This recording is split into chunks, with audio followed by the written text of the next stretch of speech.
అందరికీ నమస్కారం అండి. ఆంధ్రప్రదేశ్ రాష్ట్ర ప్రభుత్వ ఉద్యోగులకు పెండింగ్లో ఉన్నటువంటి డిఏ బకాయిలు, సరెండర్ లీవ్స్, జీపీఎఫ్, ఏపీజీఎల్ఐ లోన్లు, ఐఆర్, పీఆర్సీలపై కీలక నిర్ణయాలు.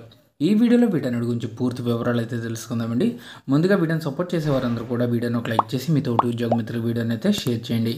ఛానల్ని ఫస్ట్ టైం కనుక విజిట్ చేసినట్లయితే తప్పనిసరిగా సబ్స్క్రైబ్ చేసుకుని పక్కన ఉండే బెల్ సింబల్ని యాక్టివేట్ చేసుకోండి. సీఎం చంద్రబాబు నాయుడు గారికి ప్రభుత్వ ఉద్యోగులకి సంబంధించి పెండింగ్లో ఉన్నటువంటి ఇష్యూస్ అన్నీ కూడా వివరిస్తున్నారండి. సో ఖచ్చితంగా ఉద్యోగులకి సంబంధించి సీఎం గారు త్వరలోనే ఒక కీలక నిర్ణయాలు అయితే తీసుకోబోతున్నట్లుగా సమాచారం. ప్రభుత్వ సంక్షేమ పథకాల అమల్లో రాష్ట్ర ప్రభుత్వానికి అన్ని విధాల సహకారం అందిస్తామని ఏపీఎన్జీఓ రాష్ట్ర అధ్యక్ష ప్రధాన కార్యదర్శులు కేవీ శివారెడ్డి, విద్యాసాగర్లు స్పష్టం చేశారు. సో అక్కడ నూతన సంవత్సరాన్ని పురస్కరించుకొని బుధవారం ముఖ్యమంత్రి గారిని కలవడం జరిగిందండి.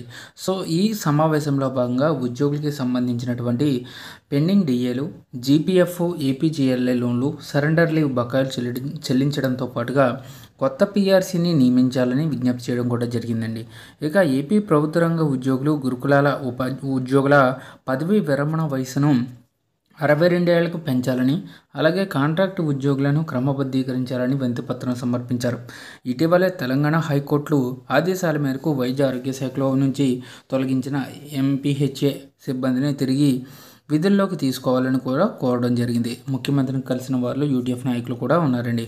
సో ఖచ్చితంగా ఉద్యోగులకి సంబంధించి పెండింగ్లో ఉన్నటువంటి ఈ అంశాలన్నింటినీ కూడా క్లియర్ చేయాలని చెప్పేసి ప్రభుత్వ ఉద్యోగులు అడుగుతున్నారండి. సో ఈరోజు కేబినెట్ సమావేశంలో ఉద్యోగులకి సంబంధించి ఎటువంటి నిర్ణయం తీసుకోకపోవడంతో ఉద్యోగులు కాస్త నిరాశతో ఉన్నారు.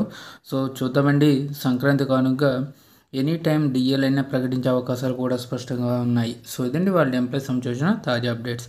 For more updates subscribe to our channel. So ఈ వీడియోకి నేను ఇచ్చే టార్గెట్ 500 లైక్స్. ఖచ్చితంగా లైక్ చేయడం ద్వారా వీడియో రీచ్ కావడం జరుగుతుంది.